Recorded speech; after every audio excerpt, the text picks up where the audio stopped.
and if you're new, welcome. I talk all things lifestyle, manifesting, glow-ups, girly things in general to be the best version of yourself. So if you're interested in that, keep watching, subscribe down below.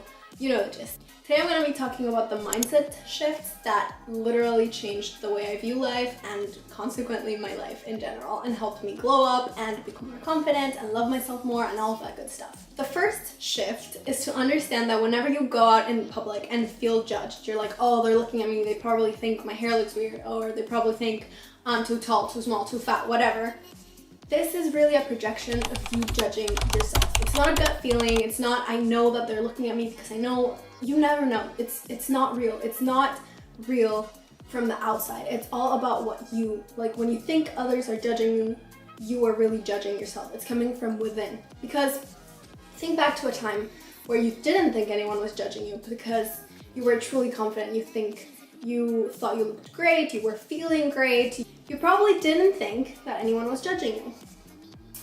How do you know? You know, like we never know. We are not in charge of other people's perceptions, ideas, or judgments about us. We're only in control of what we judge. So if you stop judging yourself, you will stop thinking that the whole world is judging you.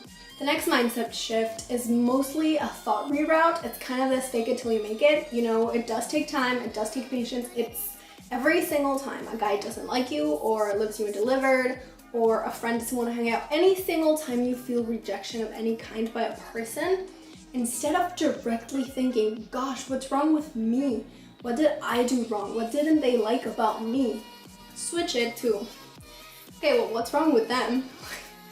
That's weird, they have weird taste. Like, it's fine, no one likes the same thing all the time, all at once. But it's not about you. The apartment I'm at has great lighting sometimes, and then all of a sudden the sun just like disappears and it's ridiculous. Okay, next. Instead of change the vocabulary of embarrassing in your like mind. Instead of thinking, oh, you know, posting on TikTok would be so embarrassing, or going to talk to this guy and making the first move would be so embarrassing, to brave. Switch that embarrassing, fake ass word that doesn't exist, and it's just an idea to get you stuck in your ways and comfortable in a life that maybe wasn't meant for you because you may be meant for more. That's another tangent. Change the embarrassing word to brave. Whenever you think something is embarrassing, change it and say, oh, so then this must be brave. Do I want to be brave? Do I want to go talk to him and be brave and take a chance?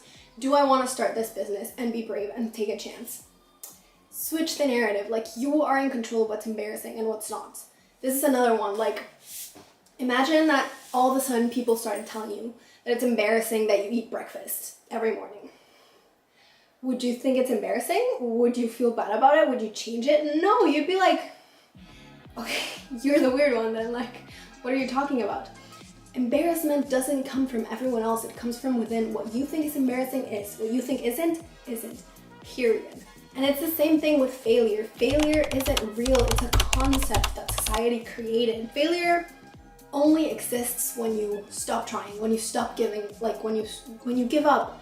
If you fall down 7 times and the 7th time you stay down, then yeah, that's a failure. But if the 7th time you keep getting up, then it wasn't a failure because you're back up again. Do you know what I mean? Like, failure isn't real unless you give up before your time. Successful people all around the world have to have failed to have gotten where they are. The thing is, you need to change the word to failing. Like, they didn't fail, they were learning. They were stepping into whatever it is that they wanted. It was a road, it was a lesson, it was a way to become more resilient. Like, there's just no such thing as failure. As long as you keep on trying and you keep on going and you know, grow beside the obstacles that life puts within you, then you're not failing. If you keep going, you never fail, never. The other one, when people are actually judging you, and it's not what we talked about before of like you judging yourself and thinking that they're judging you in return, but they're actually like judging you to your face, or there's a rumor going around, or anything of those horrible things that people do in life. Instead of taking it to heart, realize that happy people, successful people, enlightened people don't judge. So why do you care if someone who clearly isn't happy and clearly isn't fulfilled judging you? It's kind of this thing where they tell you not to take advice of someone that isn't where you want to be in life. Where it's the same thing with criticism. Like, why would you listen to a person, advice or criticism, that isn't happy and that isn't successful and that isn't in the place that you want to be in life or in the vibration that you want to be in. Let it roll over your back. Like, happy people do not judge. Someone's judging you, honestly, pity for them. It's nothing to do with you or your worth or where you're going in life. And this is directly tied to another mindset shift, which is, you know, you are the one that makes judgments matter or not matter. And I think Salma Hayek said this. And it's, imagine that you're in your house and some person comes to you and starts yelling at you your biggest insecurities, like everything you're the most insecure about in another language that you don't understand. Will you feel bad about it? No. You won't understand a word they're saying. You'd be like, oh, the light just got better again. Please stay like this. I hope this video isn't ruined by this. But yeah, so they came in screaming in another language at you. You'd be like, what the you'd be like, what is happening? It wouldn't make a difference in you at all, because the power of insults and judgments isn't in the person saying them, it's in the person receiving them. Because this person screaming at you in Italian or Spanish or French or whatever it is saying those things. Like, these things are being thrown into you. This is what this person thinks. But it's not affecting you at all, because it doesn't matter. It does not matter what this person is saying unless you put value in it or you believe in it or you start to know the light. I swear to God. I swear to God. This next one is a shift that really, really helps me in my wellness journey and like taking care of my body and what I eat and, you know, exercising more and all that good stuff. And it's literally, imagine that the person you most admired or loved in this world lent you their body for a year. I mean, it could be your mom, your sister, your crush, your boyfriend, your girlfriend, like the person you literally admire the most in this entire world. They lent you their body for a year. You're living in their body for a year. How would you take care of it? You'd probably think like, I would do it so well, I would be so healthy, I would be so careful, I would nourish it, you know? Then why aren't you doing this with yourself? Like, why would you do it for the person you most love when the person you most love and respect should be you always, like just baseline? The next one is really about you being kind to yourself. When you feel yourself being way too hard on yourself, either because you think you're a failure, because as we said, that's not real, but like, you know, anything like that, or you think you're ugly or something didn't go the way you wanted or someone rejected you or anything like that, and you're, you know, having this negative self-talk, oh, it's your fault, you're dumb, you're whatever. Think that you're saying this to a younger person of yourself. This is a trend on TikTok that you put a baby picture of yourself in your mirror, and I think it's so powerful because you would never say to the younger version of yourself, you're ugly, you're stupid, you're never going anywhere, because it's untrue. Like, you look at them and you see how far you've come, and even if you haven't accomplished every single one of your dreams in life, you've probably accomplished a good amount of them. Like, you've probably done some pretty good things in your life and had some great memories and had, you know, things to be proud of. So when you think about speaking to yourself like you would your inner child or your younger self, it really becomes so much more easier to be kind and to be graceful and forgiving, because we're all just human. This one is one that I recently discovered, which is honestly a bit too cool for me. Like, I don't do it unless I really need to, because it's like, I don't know, this is sounding weird, but it's whenever you need like self-love or grounding or like motivation to like keep going or be healthy, really anything at all that like, you know, connect to this deep level of like your life and who you are and why you're here, touch your heart and feel your heart beating. I don't know why this for me was such a revelation. Like, when you feel your heart beating every single second, like every second is a beat, you start to feel, and you feel it, it's like life coursing through you, like telling you that you're here for a reason. Like, your heart could literally stop beating at any moment. Like, it's, when you touch it, you feel it. It's so easy. It's just going, like, what's to stop it from not, you know what I mean? And it's just, when I do that, it always makes me want to go out and do things and be brave and live life and take care of myself, because my heart is taking care of me. My whole body takes care of me every single day, so why wouldn't I do the same for it, you know? Okay, this one's a bit more manifesting specific. I have or will have a whole other video on my best manifesting tips, which has either been great or will be great, so stay tuned for that. But for one that I love is, you know, it has to do with the detachment of manifesting, and it's to treat manifesting and like scripting and like asking things of the universe like ordering from a menu or like ordering a cab or ordering online shopping. Because when you do these things, you never know how long it will take to arrive. Who knows if the kitchen has an issue, if they did the wrong plate, if the taxi's gonna run into traffic, if it's gonna take you to a route you don't know, if the order is gonna get lost. Like, you never know how it's gonna get here or when it's gonna get here, but you never for 1 second doubt that it will. Never. You know your food's coming. You know that even if the order gets lost, there's a way for it to come back because you paid for it, because it's coming. Same thing with the taxi. If you're going somewhere, it's gonna get you there. So stop doubting when it's about manifestation, when it's about asking things from the universe. Like, ask, understand that it may happen in a weird way, it may happen in a year, it may happen tomorrow, you never know. But live, in peace, knowing that you ordered it. It's coming. Like, there's just no other way. No other way. The next one is easy. It's cringe until you're successful. It's embarrassing until someone tells you yes. And it's, weird until you're the one that's living the dream life and it becomes cool. And this is just to make you understand. It's a bit similar to the embarrassment one. Like, cringe does not exist. Cringe is a word used to stop people from dreaming big and going after dreams so big that other people cannot even fathom them, so they get jealous and they're like, oh, this is so cringe. Cringiness becomes successfulness if you work hard enough. Embarrassing things stops being embarrassing and start being really cool the minute you become successful. And to become successful, you need to have had that cringe background. So don't let that stop you. And this is also a big one for if you have I'm a big dreamer. So if you're a big dreamer like me, do not listen to people telling you that things aren't possible, because people tell you things are not possible because in their minds, it's not possible for them. In their minds, it's not possible for them to even fathom this dream as big as you already have. But it might just be in the cards for you.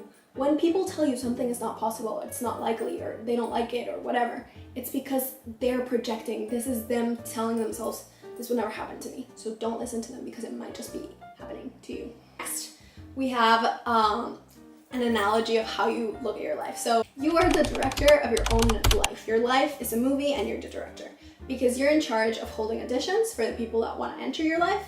You're in charge of, seeing how the plot turns out. If you're not liking something and you can change it, you change it. Like, you're the one that's in control of this whole entire thing.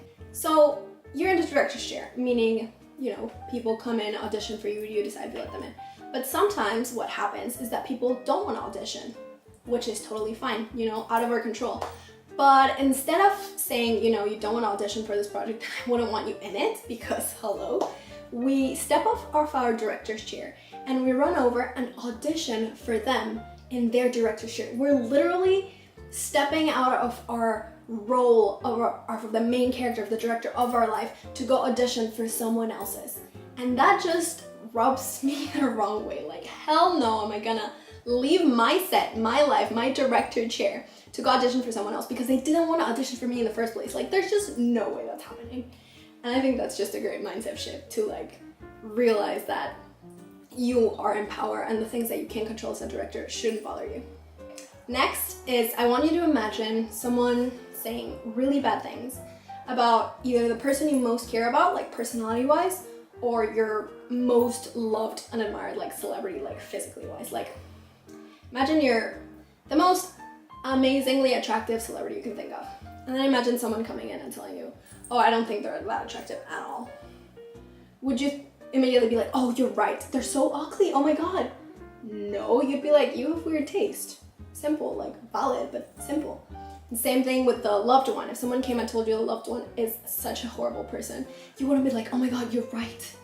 You'd be like, okay, whatever you say, man, it doesn't affect me or this person at all. So why, when someone says something about your personality or your looks, you do believe them? It's just, this one's really insane to me because it's crazy, right? I mean, it's insane. No one has ever liked the same thing all at once at the same time. All of these celebrities that are the most amazing people, in life, whatever, they have a bunch of people that don't think they're that attractive because everything is type, everything is energy, everything is, personal choice. That doesn't diminish their worth, so why would it diminish yours? When someone doesn't like you, this doesn't mean you're not attractive or smart or amazing or intelligent, or it doesn't mean anything. It just means you're not their type, and that's totally fine and valid and completely aside from your worth and your potential in life. Okay, the next one is for all of us overthinking girlies or peeps that every time after a social interaction of any kind, we're like, oh my god, was I too loud? Was I too quiet? Was I too oversharing? Was I interesting? Was I boring? You know, all those questions that we just torture ourselves with. This is similar to the thought rerouting we talked about before. Instead of asking all of those questions, simply ask this one. Was I authentic? Was I true to myself? Did I say what I wanted to say? Say it in the volume I wanted to say it in? Did I talk about things that I wanted to? Did I shut up when I wanted to? I mean, was I authentic? Like, period. If the answer is yes to that, that is all that matters. Because if someone else did think you were too loud, too boring, too whatever, then they don't like the authentic you, and then why would you like them in return? Do you know what I mean? Like, all you need to do is be authentic and be yourself. That's all that matters. Next is that you need to understand that being loved by you is a privilege. I've heard time and time again, I don't want him to know that I like him because it's so embarrassing. What you're saying is that you think it's embarrassing to be loved by you.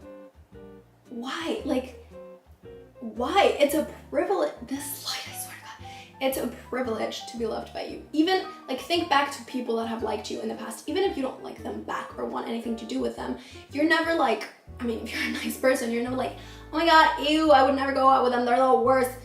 You know, I hate this, No, you're like, it's a confidence, like, it feels good. Like, you're like, oh, thanks, you know, like, it helps us.